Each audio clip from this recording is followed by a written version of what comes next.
Perkenalkan, nama saya Nafira dari kelas 1B Prodi Teknologi Kimia Industri dengan NIM 432285012. Nah, di sini saya akan membahas materi pengelolaan limbah, di mana materi yang saya bahas kali ini adalah hierarki pengolahan limbah cair, pengolahan limbah cair dengan cara penyaringan, grid chamber, ekualisasi, sedimentasi, flotasi, dan filtrasi. Yang ketiga itu perhitungan air limbah secara fisika, dan yang terakhir itu hasil studi kasus pengolahan limbah. Langsung saja kita masuk ke materi pertama, itu hierarki pengolahan limbah cair. Konsep dasar pengolahan limbah pada umumnya mengikuti prinsip 3R, reduce, reuse, dan recycle. Indonesia sendiri sedang menggalakkan konsep ekonomi berkelanjutan melalui prinsip 5R, atau reduce, reuse, recycle, recovery, dan repair. Sebenarnya ada banyak konsep dibagikan, baik 3R, 4R, 5R, 7R, bahkan 8R. Semua itu untuk zero waste. Pengolahan limbah dibedakan menjadi dua. Yang pertama itu berdasarkan tingkat perlakuannya, terdiri dari pra-pengolahan, pengolahan primer, pengolahan sekunder, dan pengolahan tersier. Yang kedua itu berdasarkan karakteristik. Yang pertama itu proses fisik, proses kimia, proses biologi, dan proses fisik, kimia, dan biologi. Namun, materi yang saya bahas pada video kali ini itu pengolahan limbah berdasarkan tingkat perlakuannya. Yang pertama itu pra-pengolahan. Pra-pengolahan membantu mengurangi beban pada tahap pengolahan primer dan selanjutnya, serta mencegah kerusakan peralatan akibat benda kasar atau zat yang bersifat korosif. Adapun tahap pra-pengolahan, yang pertama itu penyaringan awal. Nah, tujuan dari tahap ini itu menghilangkan benda besar seperti plastik, kayu, dan kain. Kain, dan sampah kasar menggunakan saringan atau bar screen. Yang kedua itu pengendapan pasir. Nah, adapun tujuan dari tahap ini itu memisahkan partikel berat seperti pasir, kerikil, dan lumpur kasar agar tidak merusak pompa atau alat. Yang ketiga itu tahap penyeimbangan. Tujuannya itu menyamakan debit aliran dan konsentrasi limbah agar stabil sebelum masuk ke proses berikutnya. Dan yang terakhir itu pemisahan minyak dan lemak.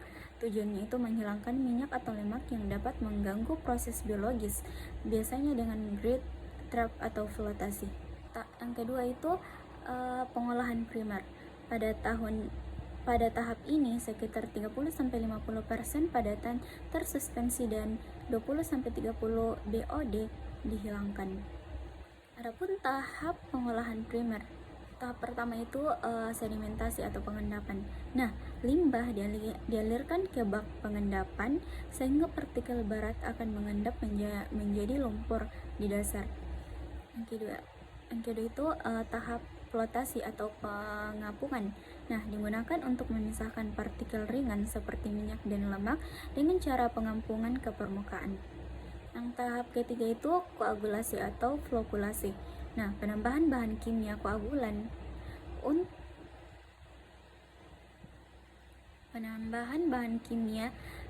atau koagulan untuk mengumpalkan partikel halus agar lebih mudah mengendap. Adapun tahap pengolahan sekunder yang pertama itu reaktor anaerobik.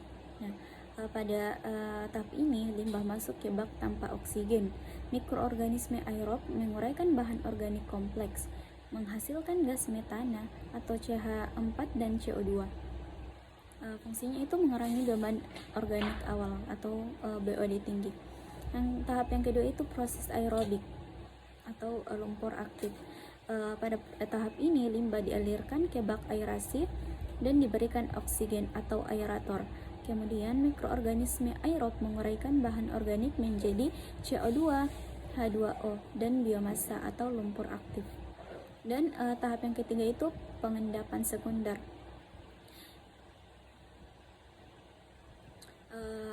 Pada tahap ini campuran air dan lumpur masuk ke bak pengendapan. Lumpur aktif akan mengendap di dasar dan air jernih keluar sebagai effluent. Selanjutnya itu angka 4, pengolahan tersier. Nah, pada tahap ini limbah cair diolah hingga memenuhi standar yang aman untuk diulang atau digunakan kembali. Adapun tahap pengolahan tersier. Yang pertama itu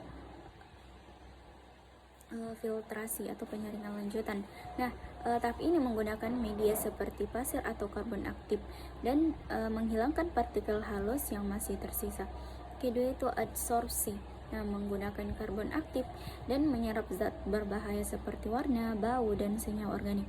Yang ketiga itu disinfeksi. Nah, pada tahap ini dapat membunuh mikroorganisme patogen. Kemudian metode yang umum digunakan itu klorinasi atau penambahan klorin, sinar UV, dan terakhir ozonisasi. Keempat itu penghilangan nutrien. Nah, pada tahap ini nitrogen digunakan melalui proses nitrifikasi atau denitrifikasi. Kemudian fosfor melalui presipitasi kimia. Adapun materi yang kedua itu pengolahan limbah cair dengan cara penyaringan, grid chamber, ekualisasi, sedimentasi, flotasi, dan filtrasi. Nah, langsung saja kita masuk ke materi pertama itu penyaringan. Proses ini dilakukan untuk memisahkan partikel berukuran besar seperti sampah, plastik, atau batuan.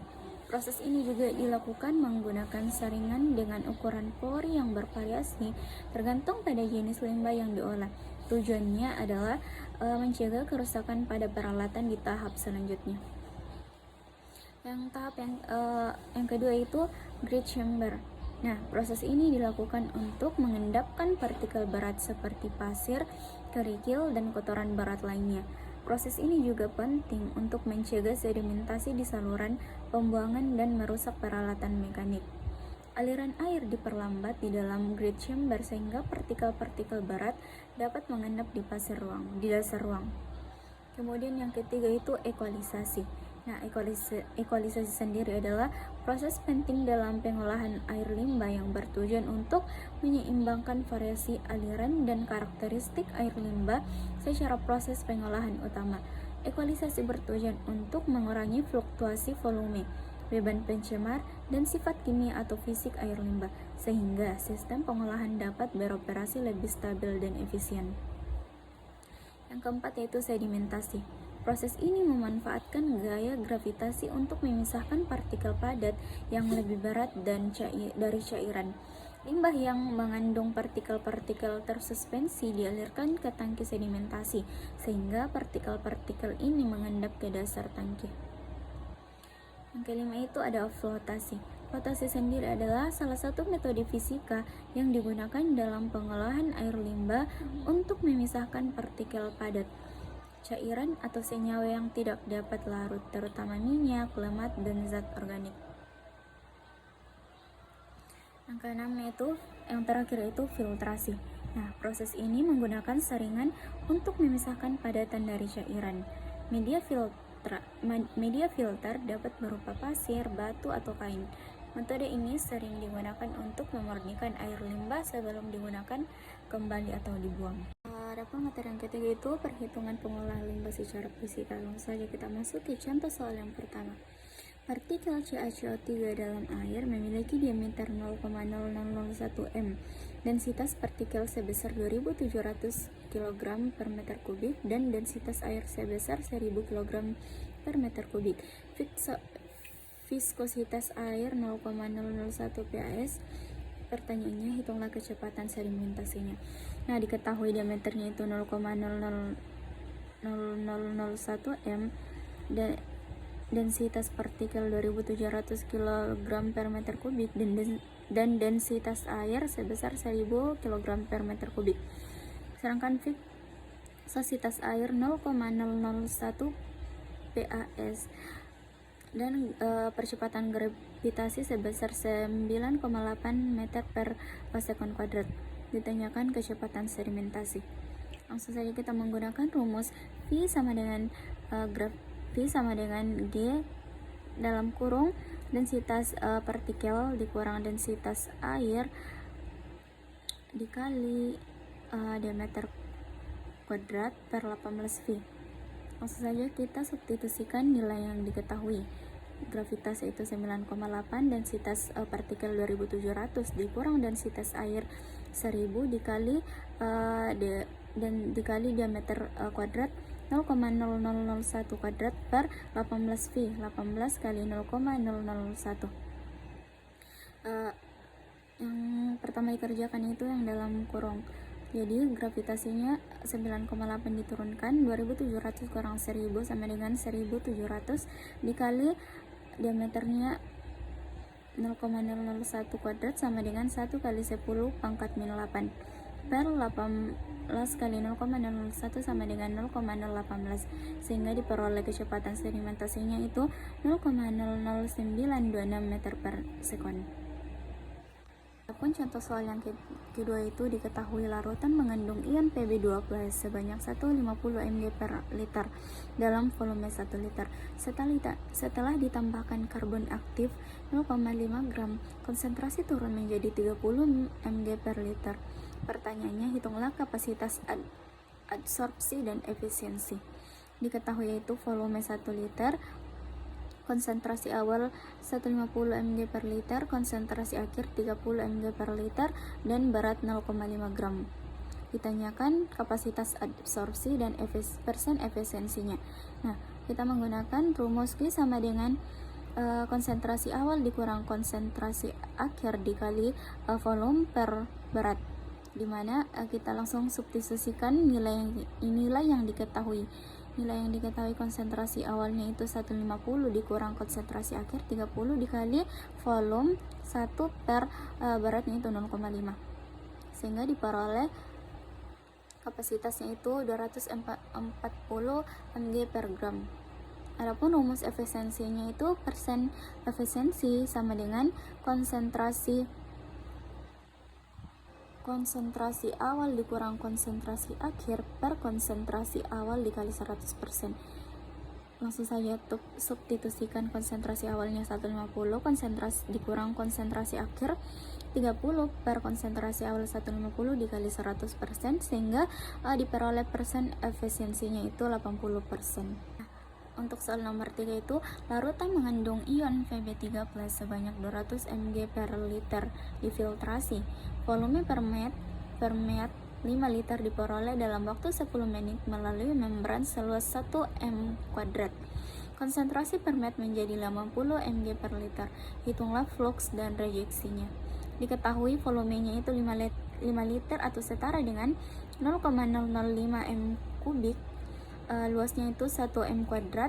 Waktu yang diperlukan itu 10 menit atau setara dengan 600 sekon. Konsentrasi yang terlarut dalam konsentrasi yang terlarut dalam umpan sama dengan 200 mg per liter, dan konsentrasi yang terlarut dalam permeat yaitu 50 mg per liter. Yang ditanyakan yaitu flux dan rejeksi. Untuk rumus flux yaitu J sama dengan volume kali luas kali waktu, dimana volumenya itu 0,005 dikali per 0,005 per luasnya itu 1 dikali waktunya itu 600 sehingga diperoleh fluxnya itu sebesar 8,33 dikali 10 pangkat min 6 meter kubik per meter kuadrat kali sekon. Adapun rumus rejeksinya itu R sama dengan konsentrasi yang terlarut dalam umpan kurang konsentrasi terlarut dalam permeat kurang konsentrasi terlarut dalam umpan kali 100%. Langsung saja kita substitusikan nilai yang diketahui itu 200 kurang 50 per 200 kali 100% sehingga diperoleh rejeksinya itu 75%. Materi yang terakhir itu hasil studi kasus, dimana judul studi kasus saya pada video ini itu pengaruh rasio penambahan aluminium sulfat pada pengolahan limbah cair pusat perbelanjaan secara flokulasi. Cair domestik yang dihasilkan dari aktivitas pusat pembelanjaan menunjukkan kondisi yang belum memenuhi standar baku mutu lingkungan. Hal ini ditunjukkan oleh yang pertama itu BOD dan COD yang tinggi, bahwa Bahan organik dalam limbah cukup tinggi dan memerlukan oksigen dalam jumlah besar untuk proses penguraiannya. Yang kedua itu TTS yang tinggi, menunjukkan bahwa banyaknya partikel tersuspensi dalam air sehingga menyebabkan tingkat kekaruhan meningkat. Yang ketiga itu kandungan minyak dan lemak tinggi sehingga menghambat masuknya oksigen dalam air. Proses flockulasi dilakukan dengan menciptakan kondisi yang memungkinkan partikel-partikel tersuspensi saling bertumbukan dan bergabung. Berdasarkan hasil penelitian, proses flockulasi menunjukkan aktivitas yang cukup baik dalam menurunkan kadar pencemar pada limbah cair domestik. Penurunan yang paling terlihat terjadi pada nilai total TTS dan tingkat kekeruhan, karena partikel-partikel tersuspensi berhasil digumpalkan menjadi flok yang lebih besar dan kemudian mengendap. Hal ini menyebabkan air hasil pengolahan menjadi lebih jernih dibandingkan sebelum proses dilakukan. Selain itu, nilai BOD dan COD juga mengalami penurunan yang menunjukkan bahwa sebagian kandungan bahan organik dalam limbah ikut terikat dalam flok dan terpisah dari air. Proses flockulasi juga menunjukkan kemampuan dalam mengurangi kandungan minyak dan lemak dalam limbah meskipun tidak sepenuhnya menghilangkan zat tersebut. Dan adapun secara keseluruhannya, metode flockulasi terbukti mampu meningkatkan kualitas limbah cair secara signifikan, terutama dalam mengurangi kekaruhan dan kandungan padatan tersuspensi. Oleh karena itu, metode ini dapat digunakan sebagai salah satu tahap penting. Kesimpulannya itu dapat disimpulkan bahwa limbah cair domestik dari pusat pembelanjaan memiliki kandungan pencemar yang cukup tinggi dan berpotensi mencemari lingkungan apabila tidak diolah dengan baik, sehingga perlu diolah sebelum dibuang ke lingkungan. Metode flockulasi terbukti efektif dalam menggumpalkan partikel tersuspensi sehingga mampu menurunkan nilai TTS, kekeruhan, BOD, dan nilai COD-nya. Keberhasilan proses ini juga dipengaruhi oleh kondisi operasional seperti kecepatan dan waktu pengadukan. Oleh karena itu, flockulasi dapat dilakukan sebagai salah satu metode pengolahan limbah cair, meskipun masih memerlukan proses lanjutan agar memenuhi baku mutu lingkungan. Tadi materi yang sempat saya paparkan, kurang lebihnya mohon dimaafkan. Wassalamualaikum warahmatullahi wabarakatuh.